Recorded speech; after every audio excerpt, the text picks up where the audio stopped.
Hello, I'm your host Jim McClean. Welcome to the last episode in the current series of the Banterflix Movie Review Show. Let's see what we'll be looking at tonight.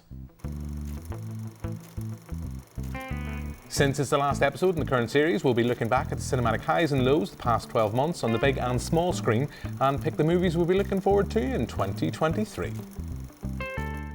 So that's what we've lined up for you this week, and since it is the last show in the current series, it is the tradition we have to have Alan Atomic Blonde in the studio, as always, as we look back at the year that has been at the cinema. So Alan, good to see you. It's good to be here. I wasn't going to mention Atomic Blonde, but you have brought it up first. It is not the film of this year, neither is the sequel, which still hasn't been made. It's going to happen eventually, Alan. It will. And I know when it does, we will get you into the studio to review that film. But we're going to be looking back at the year that's been, and I think we shall get straight on and let's get the worst bit over and done with. We'll move to the highs later on, but let's start off with the disappointments.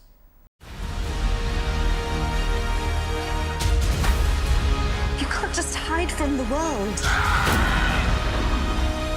Victor Blackley, I believe you have something in mind. Who I am is none of your concern, and what I do is out of your control. Bless me, Father, for I have sinned, and I'm about to sin again. So that's a look at Blackbird. Alan, I haven't seen this. And I remember you reviewed it for the podcast that we do, our other medium, because you were not a fan of this film. No. But this is the piece that is just pure cinematic Michael Flatley, produced by, written by, starred, directed. This is his cinematic baby. I don't think you enjoyed your trip to the cinema to see it. Well, certainly there was nobody else in the cinema who had a better experience that night, because I was the only person on opening night in Lisburn Omniplex who bought a ticket to see it. And the manager on the way in suggested that he wasn't expecting too many other people to actually want to go and see it either. It was so bad that it's not even, I don't think it could become a cult thing, because it's just so awful. I mean, effectively you have a kind of spy, espionage, kind of Bond-like thing, only very, very, very watered down. Flatley plays a British secret agent who seems to have a house in Cork, and then he kind of seems to have retired to the Caribbean. He manages a hotel. He's kind of very touchy-feely with every woman who comes onto the shot. That's the character of Victor. It's just, he manages to knock out, I'm spoiling it for you, but he manages to knock out this enormous brute of a man with one very bad kind of right hook. He has some atrocious dialogue that clearly he wrote and nobody had the notion of fixing. There are very few people that you'll recognise the names of in the film, except one who must have been paid a lot of money to be there. It's just a film that's disappointing because it's neither a spoof nor is it a decent kind of spy thriller, and instead it kind of falls into the middle of, well, there's a point where Flatley's character asks somebody if they're a narcissist, and effectively, if he'd looked in the mirror, you might have said that he was speaking to himself, because this is a self-funded, self-produced, self-directed, self-written. There's a reason why one person shouldn't do all of those in a normal film. In fact, nearly anything in life, one person shouldn't be allowed creative control of, and this is the reason. This film should never have been made. This is an abomination of a film. Well, the key thing is it so bad that you'd need to see it to experience it? Because I know earlier this year at the Belfast Film Festival, I did an on-stage with the writer and producer of The Room, which is the cult movie, known as the best, worst movie of all time. And I remember at the time talking to him about Blackbird. He hadn't seen it, and I said, look, I haven't heard great things. This could go down a similar path. I know that Joe Lindsay is hosting an event in the new year at the Black Box. I have a ticket for that, because I wonder, you watched that in the cinema, but you watched it on your own. Do you think watching it with a crowd of people who are appreciating it for everything as terrible as it is might change that? Because I'm the person who said I didn't get The Room when I watched it at home. Someone, when I was doing my journalism diploma, went on and on and on about the film. And she gave me a DVD. I watched it at home, didn't get it. When I seen it at the Prince Charles in London a few years ago with a crowd who were there up for it. It was like watching, something like Rocky Horror. They were there for the fun of it. They knew that they weren't watching Shakespeare. But do you think that might, maybe could I tempt you? I have 2 tickets. I don't know if my lovely wife wants to go. Maybe you and I could go see Blackbird together. If your lovely wife doesn't want to go, I will keep you company, but I will also keep you company as you walk out after about 10 minutes and go, but this is a disaster for film. Take it. Cinematically, cinematography is kind of reasonable. It's got kind of, it's set somewhere that's kind of interesting in terms of the hotel and where it's kind of positioning and so on. So you get some kind of nice shots. But there's nothing that happens on screen. There's nobody who walks on and actually looks like they have acted. There's nobody who says anything that looks like that line has actually been edited by anybody and kind of tweaked. There's even a point where they're walking along the beach when there clearly have been changes to the script because the mouths in the long shot do not match the words that are now being said.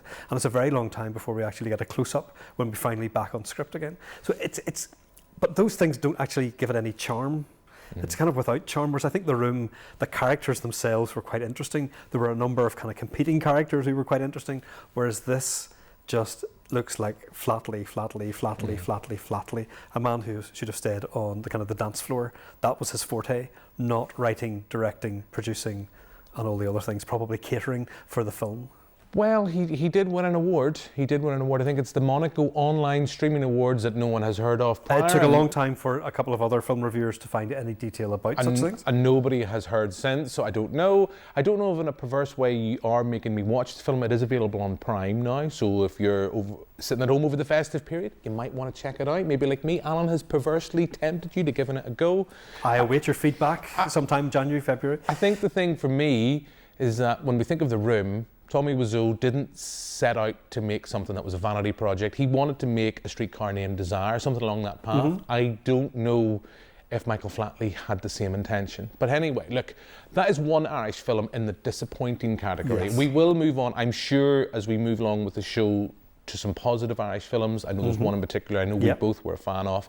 But generally, any other disappointments for you? The one that came to mind for me that felt like 2 hours, might not even have been 2 hours, could have been an hour and a half and just felt like 2 hours, but I think it clocked in around the 2 hour run time, was Jurassic World Dominion.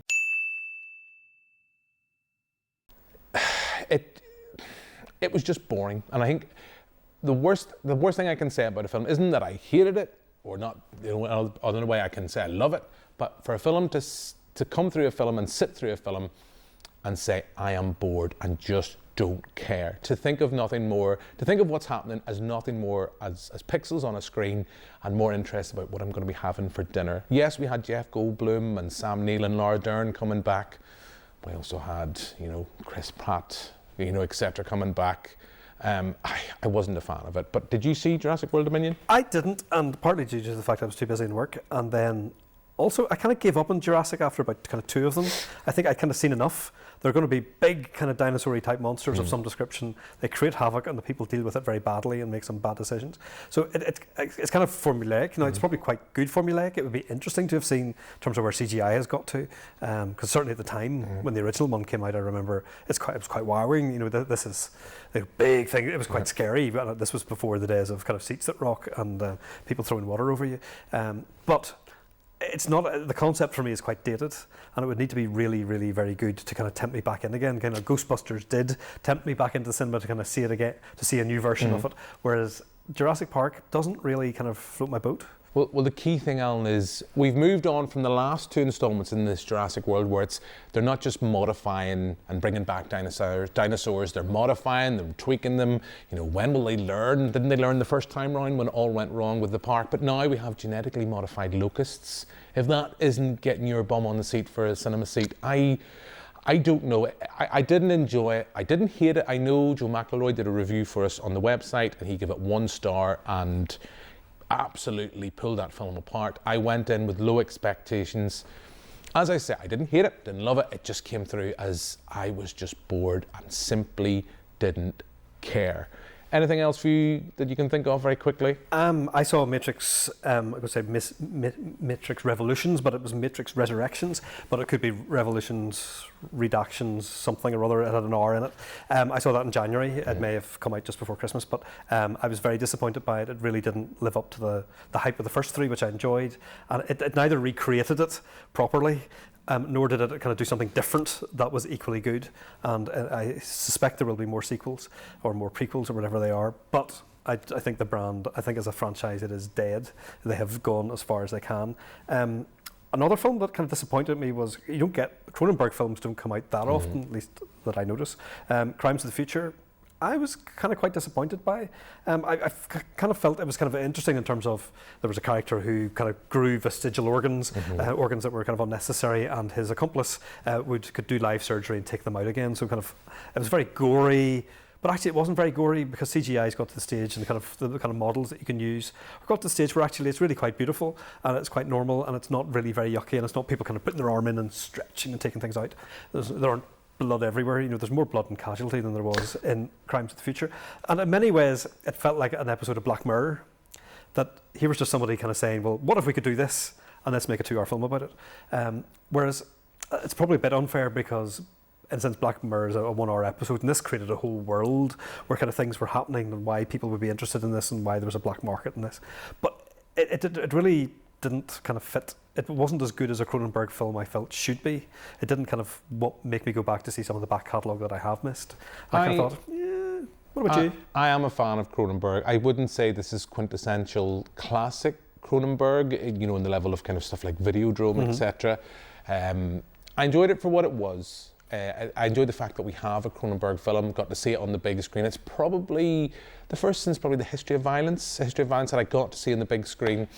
And I enjoyed it for what it was. I wouldn't necessarily put it in my top 5 of his back catalogue, but it necessarily wasn't in my disappointing list. I have a few I want to very quickly read out here.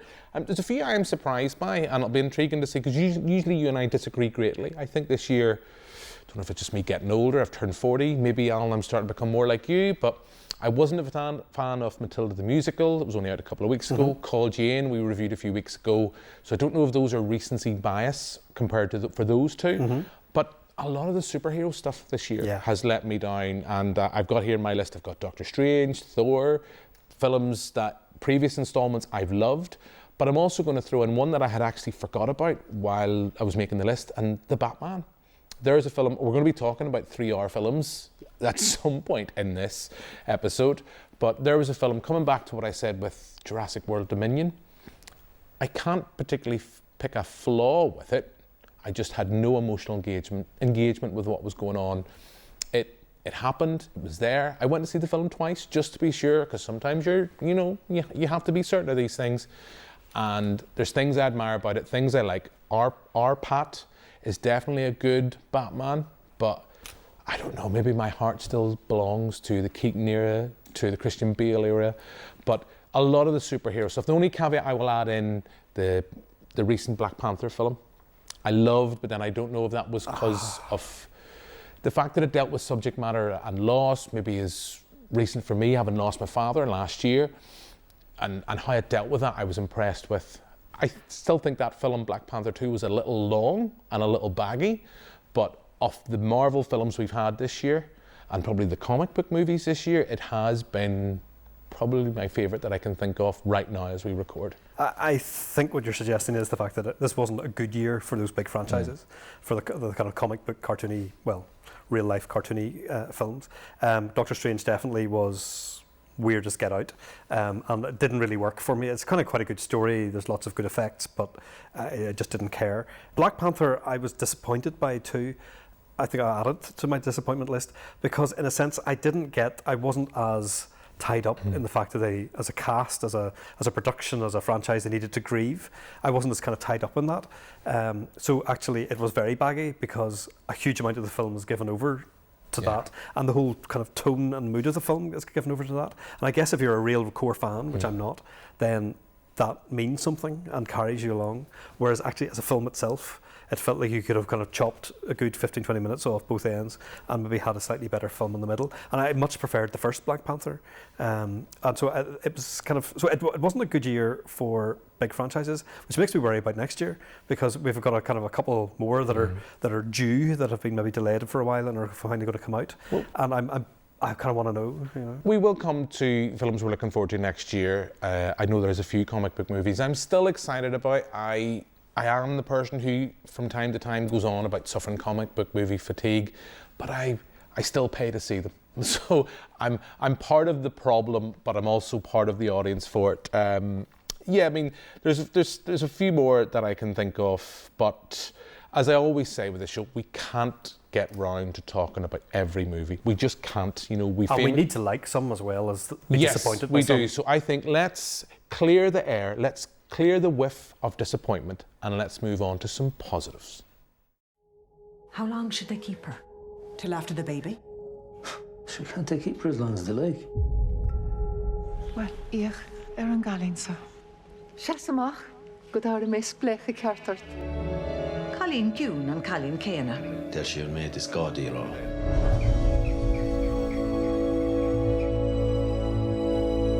Da má rhat ag ar liomsa. Ní áging ó a riamh, I diglas tronshéring. Sure, look. Den to say. Ní gá dutch rod ra. Coine gersin a goni. So that's a look at The Quiet Girl. You and I both saw this, not together, but we both got to see it in the cinema. I thoroughly enjoyed this. We're talking earlier on about a disappointing Irish film. This is something complete different end of the spectrum. Not a big budget blockbuster by any means. Irish language, although it's a mix of Irish and English. And I thoroughly enjoyed this. You know, I thought it was stunning. The fact that there was Irish language didn't put me off, although I'm used to foreign language titles. A foreign language title is one of my favourite films of this year. But I thought it was gentle, softly spoken, looked stunning, and just sweet. Just a very sweet, sincere film that encapsulates a genre of cinema that I love, the perfect summer, that one perfect summer that will leave a legacy in your memory. I loved it, but what about you? Yeah, I was very impressed too, and it's a film that doesn't try too hard. It doesn't come out all singing, all dancing. In fact, there's actually very little dialogue. Yeah. A lot of the stuff you see, but you don't have to hear, and it's so much for the better. One of our previous personalities, Michael Flatley, could have learned a lot from that. Catherine Clinch, who plays young Kate, is just a wonderful actor in terms of what she brings out of that character. A young girl who is the middle child, who is neglected, who gets this summer with her aunt and uncle or her whatever, and is able to, cousins maybe in the family, and is just able to go somewhere different and be loved and nurtured and discover a bit about herself and a bit about life. And I love the fact that there are lots of long shots that kind of look over a hedge or over a gate. This is a child who is longing for things, who is wondering what's happening. So it just beautifully encapsulated the storyline in how you watched it, how you heard it, and it's a little character who you just really care for. And in a sense, it could be. I mean, it's based on a short story, Foster, by Claire Keegan, but in a sense, it feels a little bit like a short story. And then it comes to the end. There's kind of a moment at the end that I won't spoil, but it had real emotional heft, I felt, even though, in a sense, we kind of knew you could have predicted nearly how it was going to end, but it just got you to that moment you went, I really care about this wee character. I really care about this kind of near foster mother and father who have kind of learned about her. Yeah. And it's just a lovely bit of filmmaking. I love the fact that it just wandered between Irish and English, just as naturally would happen in many homes in the area. And it was a really good bit of filmmaking, and I hope it really does well. I hope there's still awards for it. I hope I see it in some cinemas still. Every now and again it comes round for a few weeks. It's a film that should be shown frequently. It's a masterpiece. Yeah, I thought it was stunning. You know, I've already mentioned the visuals. I think they're stunning. You've alluded to a couple of scenes. Even just, there's quite a few scenes of this young girl running. I think it's to pick the... It's been a while since I've watched it, but yes. to get the meal. Yeah, it goes down the big lane. Yeah, it just puts a smile on my face. And like you, as you've alluded, regular viewers will know this. I do blub at the drop of a hat. And yeah, I had a little cry to myself in the cinema. It was quite dusty in the QFT when I went to go see this. And this will be a reoccurring theme throughout this episode. I cried quite a bit at the cinema this year, but they were mostly happy tears. I've already mentioned Black Panther 2. I had a cry at that, at the very final scene of that. I just thought that was kind of something that summed up how you feel about grief and that memory of and legacy of people, and how you think about people that have passed on. But look, that's The Quiet Girl. What else has caught your eye? What's on your positive list for this year, Alan? Very recently, just before Christmas, Violent Night, which you can sing along to Silent Night, which is effectively, how do we describe this? It's kind of like horror meets Santa. but it's got a 15 certificate, but it has a bit of Christmas magic in it. It has Santa Claus. It has a very rich family who possibly have $300 million just resting in their account that was meant to be American aid that was to go overseas. It has a kind of a bit of a heist, and it has a very cute, Leah Brady plays a very cute girl called Trudy, who is kind of at the heart of the thing. She is the one who believes that something good could come out of this very bad situation. It's just deliciously gruesome. For me, if you want to do, I kind of quite like big shoot 'em ups. I like things that are like that because they're so unrealistic that you can enter into it. This qualifies. This is probably better than Die Hard. If you want a gruesome, bloody, violent Christmas film, go for Violent Night. It'll never get shown on TV. It'll be so inappropriate, but it is glorious to watch at about 12 o'clock in a city centre cinema with a pile of people, and we giggle and giggle at the fact that somebody's just lost their head. It's wonderful in the art of a Christmas movie that just takes it somewhere else. I had an absolute blast with Violent Night. I didn't put it on my list because, like I mentioned earlier on when I was talking about disappointments, I was concerned about recency bias in that kind of sense, because I've watched it and it's fresh in my head. Had a ball when I went to see it. It reminded me of something that you would see Bill Murray's character commission in Scrooge. That's the type of thing. It's glorious. It's Die Hard meets Santa Claus the movie with a bit of Home Alone thrown in. Yes. And yes, I would thoroughly recommend it. Could easily become a festive favourite in the McClean household as years come by. Now, another film that I loved, and I know I'm concerned about recency bias, it's just launched on Netflix. You didn't get to see it on the big screen earlier this year, was Glass Onion, the Knives Out sequel. I loved this. Was it as good as the original? I actually think, in a weird, twisted way, it's from a screenplay and from a narrative point of view, it's better. Good. I think Daniel Craig is having an absolute blast. In the same way that we've seen him with Bond, he's relaxed into this role of Benoit Blanc. But the star of the show, as I've mentioned, apart from Kate Hudson, who is stupendous, is Rian Johnson's screenplay. Because what he does, everything that is there, from a jar of hot sauce to the Mona Lisa, I'm going to not spoil, everything that's there, it is there for a reason. You know that he has refined and reworked that screenplay, so there's nothing there just for the sake of it. It's all there for a reason. I think it deserves to be a franchise that continues. Yes, I mean, because they have got a format that works. They're going to make another one. We know this. Netflix have paid a lot of money to get this. They'll make another one, and because of that measure, because of the fact that Netflix are doing it, it's not as defined by box office returns as, say, other sequels. You know, I'm sure we will talk at some point about James Cameron's Avatar 2. It needs to make a stupendous amount of money just to kind of break even, and I know he wants to make about 5 or 6 films in this franchise. But Glass Onion, if you're at home over the holidays, into the new year, you find yourself with a couple of hours loose, I think you will be thoroughly entertained by watching this, and I think you'll kick yourself. I was on Radio Ulster talking to William Crawley about this a while ago. You'll kick yourself you didn't get to see it on the big screen. I tried actually a couple of weeks ago to get back to it. You just didn't try hard enough. It had disappeared. In fact, it's a funny season because actually certain films are staying for about 2 months and other films are staying for about 2 weeks, and there's something very funny with the scheduling and also clearly what audiences are doing that the cinema owners know what to schedule, but it doesn't suit me who wants to kind of go and see something very late. I know there's one big film we will be talking about that has been in the cinema for quite some time. Probably still there. A few other kind of positives for me that I really liked. She Said, again, I know it's been out recently, kind of breaking the kind of how the New York Times broke the Weinstein scandal. We also have The Worst Person in the World, foreign language film. I think it's Danish. I absolutely love that film. It was in the QFT early this year, but I caught it on Mubi, based on Mark Kermode's recommendation, because I am a disciple of The Good Doctor. Hello, Jason Isaacs. But bringing it back to Irish, one film I loved in particular was The Banshees of Inisherin. You know, we have Colin Farrell and Brendan Gleeson, who I would quite happily just pay to watch, sit at a bar and drink a pint of Guinness. I loved it. I know the complaint is not a lot of things happen. We talked about the cinematography with A Quiet Girl. Banshees of Inisherin, it looks stunning, and Colin Farrell's eyebrows need a nomination for Best Supporting Actor. I do agree that it's Martin McDonagh who wrote it, who writes some of the most horrific, horrifying theatre. I mean, The Pillowman makes The Banshees of Inisherin look like a kind of like a children's story. So there are things, I mean, he can make you weep in a theatre.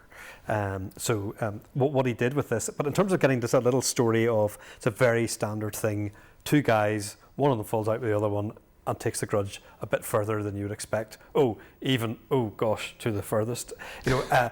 It's one of those kind of moments, and in a sense it feels funny for a little while. We think we're about to get, there's going to be a kind of somebody with a paddy hat kind of cycling over the hill in a minute, and then you kind of realise, we've just done a gruesome thing. We've pivoted into the territory of, this isn't going to get better, it's not going to come back from that, it's going to get worse. And so that was really well done.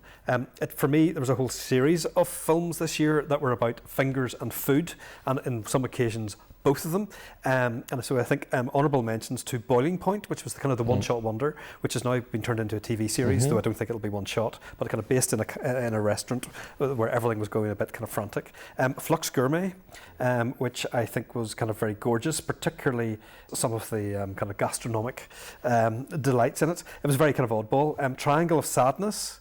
I will never forget that scene as they kind of slip across the kind of vomit-filled floor, and they just kind of slide from slide to slide on this boat that is kind of pitching and tossing. The Menu, where they kind of go on a boat to an island, and things get a little bit dark and gruesome as well. And Bones and All, which is another one which kind of about cannonballs, which may involve food and fingers as well. So there's been a whole series of films that are kind of largely around food, but occasionally things to the excess. And I think it's been a very good year for that. And I'm not sure that was intended to be a theme by the great cinema gods, but for me, so there've been some really kind of highlights in there of wacky films. A couple of other things just to add to your list before, because I'm sure we're about to move on. My Old School, which was kind of based, or a kind of a documentary based around a school in Glasgow, where one of the pupils turned out to be a lot older than the rest of the pupils. In fact, may even have been a past pupil, and it's made, the director, producer of it, is actually one of the past pupils, and he interviews both his fellow pupils, and although we only hear from the fellow himself, it's a really interesting documentary. Decision to Leave, great bit of kind of South Korean cinema. Lira, which came out in 2021, but I only got to see it this year. Another moment of four of us in the cinema at a preview, crying my lamps out over my friend. Licorice Pizza as well, I saw in January, still stays with me as an excellent, surprising one-off film that includes running. Because there are lots of films this year that include people running, from The Quiet Girl to that, and I'm sure we'll talk about more. Well, that can be your one list. You've already had your one list with fingers and food. I think next year you can have running in movies. Tom Cruise will be back with another Mission Impossible movie. I believe he's coming. There will be plenty of running in that. You mentioned there, I absolutely loved that. I went to see that for the TV show when it was released for the Belfast Film Festival this year with a special screening. Went to see it in Strabane in a cinema on my own, like you earlier on, talking about Blackbird. I had a completely different experience. I just thought it was superb and bittersweet. And just because you've put it into my head, I could not mention Young Plato, which of course was one of the first shows we had this year back in February.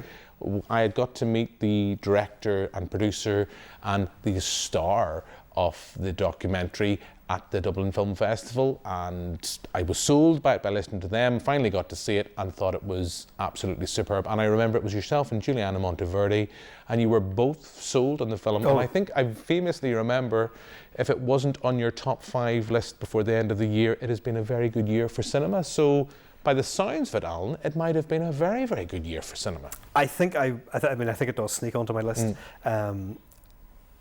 It's one of those films about this place. I mean, about a North Belfast school that actually teaches you something about it. It will tell you how different we can be, how we can find other ways of approaching conflict, and what a head teacher can do, what a principal in a primary school can do to an area, never mind to his pupils.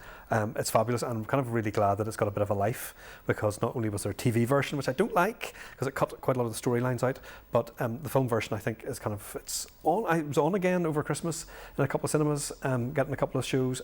It's a good film, and it's a film that's an important one, I think, about here in terms of how we can do things differently. Yeah, and I think it's an interesting double bill with Lira. I think they both, in their ways, they do fit well about where we are and where we have been in terms of a place here in Northern Ireland. But look, that is our positives. As I always say, viewers, we can't get through everything. I'm sure there's films we haven't mentioned. We do it every year. We famously got through 2-3 years ago and failed to talk about Dunkirk. But we will mention Dunkirk every year since. Yes, like I talked to you about Atomic Blonde. So if there's films we've missed your positives, drop us a message and let us know what you think. But look, this comes round to the part of the show which is always interesting with our missed connections.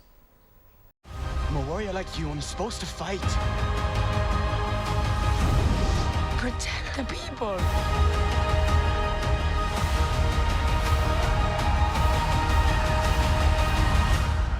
Let's get it done.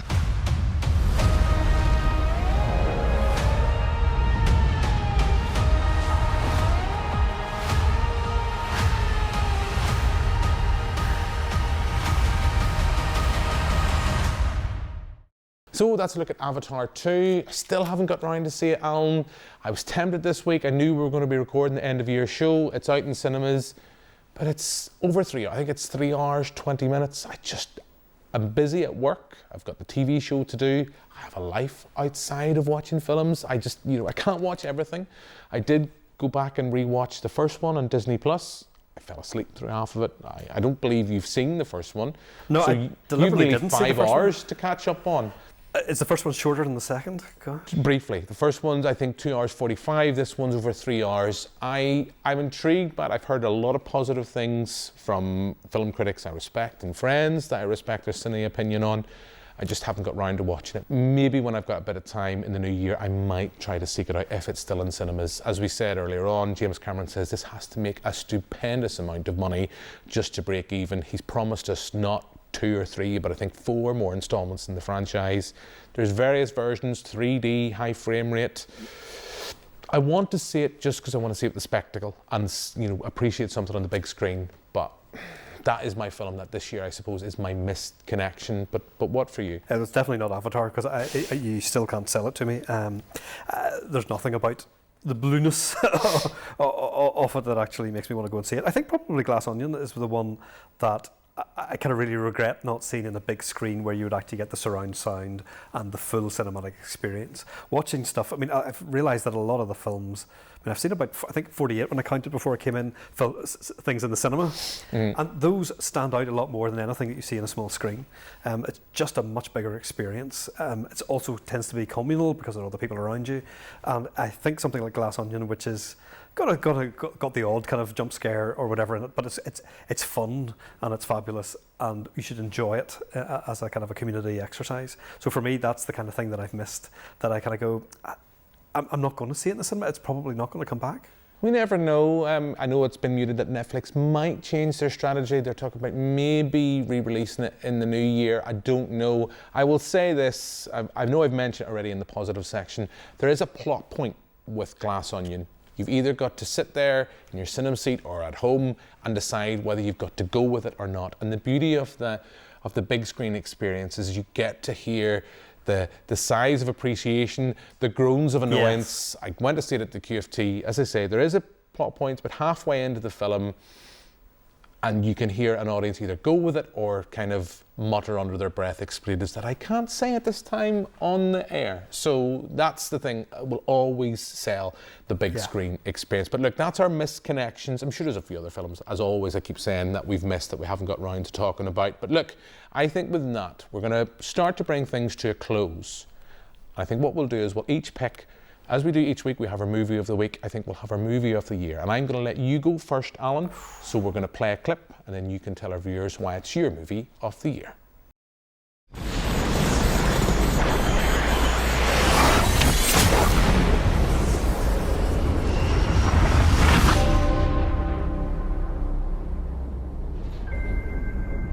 You should be at least a 2-star admiral by now. Yet here you are. Captain. Why is that? It's one of life's mysteries, sir.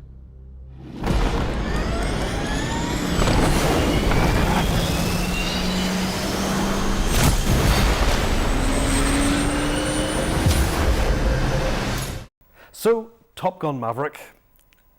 Who would have thought that I would end up with a big blockbuster film of which we've seen the trailer more often than we've seen the original, because it kept, every time cinema reopened, Top Gun Maverick was promised, and then COVID would kind of kill cinemas for a while, and then it would be promised and killed. So eventually it came out.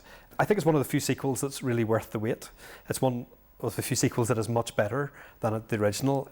Most, but not all, of the flaws of the original, which was fairly misogynist, fairly kind of the US are better than everyone else, just kind of live with it, and had some horrible characters in it as well. Most of those things have been kind of fixed or at least addressed partially in the sequel. I mean, who doesn't like to see Tom Cruise running? Clearly Tom Cruise enjoys running because he does it in every film. It must be in his contract. Who doesn't like to see people kind of hanging around the bar at the airfield? Who doesn't like to see Cruise walk in for no apparent reason in his full white dress uniform into a bar? And then what it kind of missed, in a sense, was a little bit of the quirkiness of the first. There are moments, the music is not as good in the second one as the first.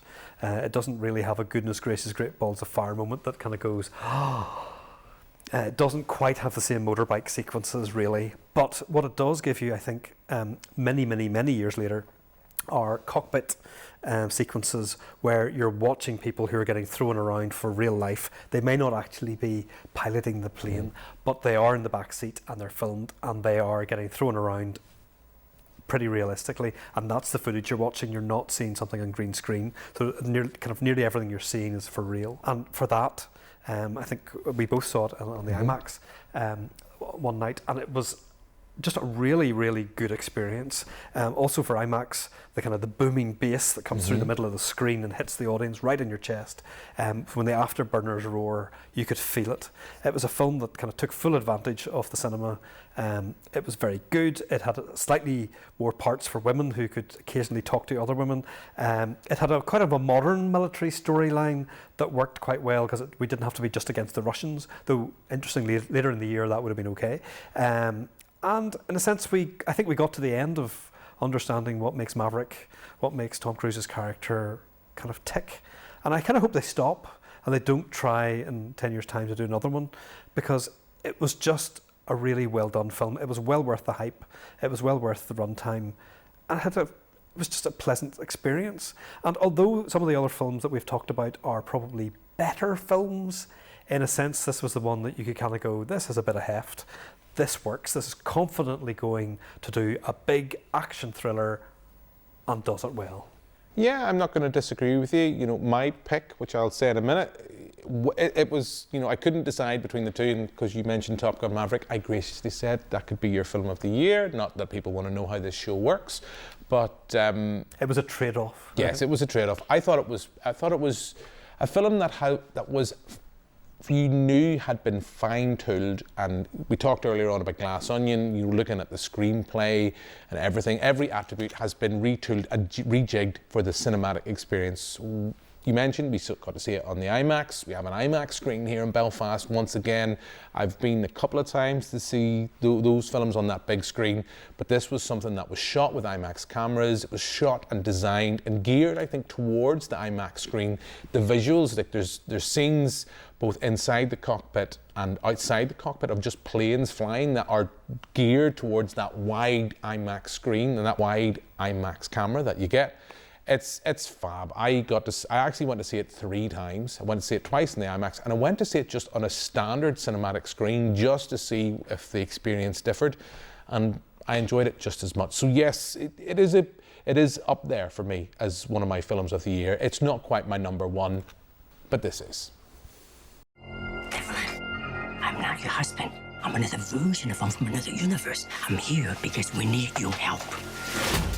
Very busy today. No time to help you. Across the multiverse, I've seen thousands of Evelyns. You can access all of their memories, their emotions, even their skills. There's a great evil spreading throughout the many verses. And you may be our only chance of stopping it. So my film of the year is Everything Everywhere All at Once. It's from the directorial duo that brought us Swiss Army Man, which I liked but didn't necessarily love. This is Jamie Lee Curtis, Michelle Yeoh, I know you've seen Everything Everywhere All at Once. I think you were a bit lukewarm on the film, and I just thought, in the same way, like Top Gun Maverick is all about something that deserves to be seen on the big screen. Everything Everywhere All at Once is a film that understands what you can do, the spectacle of cinema, what you can do visually on screen, and it's made by people that have clearly thought about what they want to do with that cinematic experience. It's absolutely bonkers. You know, we mentioned at the start of the show in the disappointing categories, Doctor Strange and the multiverse and all these concepts for the multiverse, what happens in this world and other one. But here's a film where at one point, would someone still love another person if they had sausages for hands? And I'm not going to talk as much as you did about Top Gun Maverick because I know we're pushed for time. But if a film can make me cry, I know I've said already, I cry at the drop of a hat, but if a film can make me cry with two rocks trying to move closer together on screen, sorry, I know it's a bit of a spoiler, I know it's worked. I know it'll be a film that won't necessarily work for every single viewer, but I think its heart is there. Yeah. It's full. It knows what it's trying to do. Like Top Gun Maverick, it's just a visual spectacle. And I said many months ago on this show, if Everything Everywhere All at Once wasn't in my top 2 of the year, behind Top Gun Maverick, it had been an amazing year for cinema. It's still in my top 1. Nothing has replaced it, but I just thought it was absolute joy. And again, we mentioned earlier on with Blackbird, it's available on Prime. I'm hoping to encourage my lovely wife to sit down and watch it, but I have the fear that she will absolutely hate it. You were lukewarm in the film, if I remember. Yeah, I mean, it's kind of, films grow on you as the year goes on. I mean, there are things that kind of in your mind. There are bits, the inventiveness of it sticks with me, and the irritations I kind of have forgotten about. So there are parts of it that I think I kind of didn't quite like how it was staged and how it happened, but actually the inventiveness of actually going those places that nobody else will go. I mean, after a while, after a couple of months, it does add 10 points to it, in a sense, because somebody's tried to do something unique, something it's not going to get repeated. There's not going to be a sequel. There's not going to be a prequel. It's a one-off imagination, you know, and it's nearly like some kind of French cinema that kind of just goes to weird places that you think, what mushrooms have you been eating when you wrote the screenplay for that? And who on earth got a producer to get money to make it? So there are things like that that actually. So I'm kind of happy that it's your top film, because since you want cinema to take you outside of yourself, Top Gun doesn't really do that. It's just a big action adventure that spent a lot of money and did it well. This was a surprise. Look, Al, this has been a good year. We're not going to disagree. As I said earlier on, I've turned 40. Maybe I'm just getting more like maybe I'll watch it. Maybe I'll watch Everything Everywhere in Prime just to check it out again. Who knows? Look, we are going to wrap everything up. But, you know, we're here. It's the end of 2022. Let's very, very quickly, otherwise our producer will shout at us, let's very quickly have a look at some of the films we're excited about for 2023. Since the first little girl ever existed, there have been dolls. But the dolls were always and forever baby dolls. Until...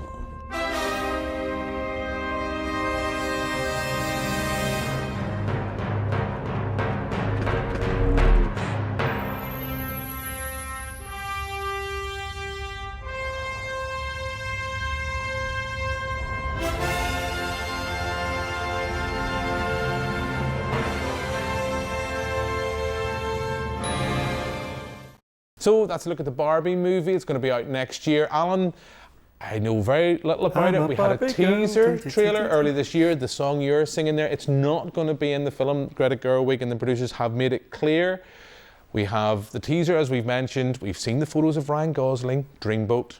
I'm just intrigued more than anything. You've mentioned Top Gun Maverick, Mission Impossible, Dead Reckoning. You know, there's the so first of a two-parter, which makes me think this could be we're heading towards the end of Mission Impossible. It'll never end. I think this could be the It'll last never couple end. Of as long as Tom Cruise can run on screen, there will be Mission Impossible movies. But what I am looking forward to, about June time, we're expecting Indiana Jones and the Dial of Destiny, which Dial of Destiny makes it sound like some kind of sequel to E.T. Phone Home, but I believe it will have an even older star in it. I grew up with Indiana Jones Temple of Doom kind of stuff, so I'm really looking forward to going back to see if that kind of grungy adventure, kind of the male Lara Croft, it can be kind of recreated. We're getting more Guardians of Galaxy in March. Chris Pratt will be back with Super Mario Brothers movie. Apparently there's more Spider-Man. Who knew there were so many Spider-Men? And June Part 2 is probably towards the tail end of 2023. Really looking forward to that, because that was a wonderful kind of first half, and I'm really sorry it's taken as long to get the second half, but Timothée Chalamet, who's also coming back a month later with Wonka, which is kind of like a prequel to Charlie and the Chocolate Factory. We're looking at how Willy Wonka met the Oompa Loompas. So those are things I'm looking forward to. And one trailer that's around a lot at the moment, A Man Called Otto, Tom Hanks, the next kind of magical Tom Hanks film. The trailer does kind of sell it to me in a very sentimental, this grumpy man who starts to fall in love with his neighbours and his kids. It does seem a bit of a dream. It's going to be one of those unexpected films, and yet it's got Tom Hanks in it, and it should be entirely expected that it's going to be brilliant. I'm just looking forward to the fact we're going to see Tom Hanks back on the big screen again. Quite a few of his recent releases have skipped cinemas. They've went to Apple TV as exclusives. You've mentioned Wonka. Are there certain mysteries in life that should be left to wonder? Do we really need to know how he met the Oompa Loompas? I don't know. I'm not excited about it. I've mentioned Mission Impossible Dead Reckoning, the other film, because I know we're pushed for time. You've mentioned Spider-Man. I've mentioned earlier in the show, I am suffering from comic book movie fatigue, but any people that can end that is Phil Lord and Christopher Miller. We talked about it a couple of weeks ago when Hamish Calvert was on the show. The trailer had just dropped. The latest trailer for Spider-Man Across the Multiverse had just broke. I think it just looks visually stunning. I adored the first one. I know you have your mixed feelings about Spider-Man and various Spider-Men on the big screen. I recommend seeking it out because it is a cinematic joy. Even Mark Cousins loved it. So that is one of the films I'm excited about the most. And of course, Oppenheimer, because it's Chris Nolan. The trailers just broke this week, so I was a bit concerned about recency bias. But it's Chris Nolan being grounded in a very un-Chris Nolan-y way. He's not going to be lavish, over-the-top sci-fi. I'm intrigued to see what he does with that. And there's a film, we're talking about Top Gun Maverick. There's something I just want to see on the big screen. But look, I think we're out of time. I think we are. I think we've nearly rambled our way into the early hours of the 2023. So all that's left for me to do now is thank you very much, Alan. Thank you. I hope you have a fantastic new year. And you. And we will have you back on again next year, and we will be doing this at the same time in December again as we look back at the cinematic highs and lows of 2023. Here's hoping it's been a good year. And all that's left for me to do is thank you guys for watching at home throughout the year. We will be back. Hopefully this year has been a good year for you. Hopefully you've enjoyed your experiences at the cinema, or if you've just been watching things at home. We'll be back with a brand new series next year. But for now, until then, goodbye.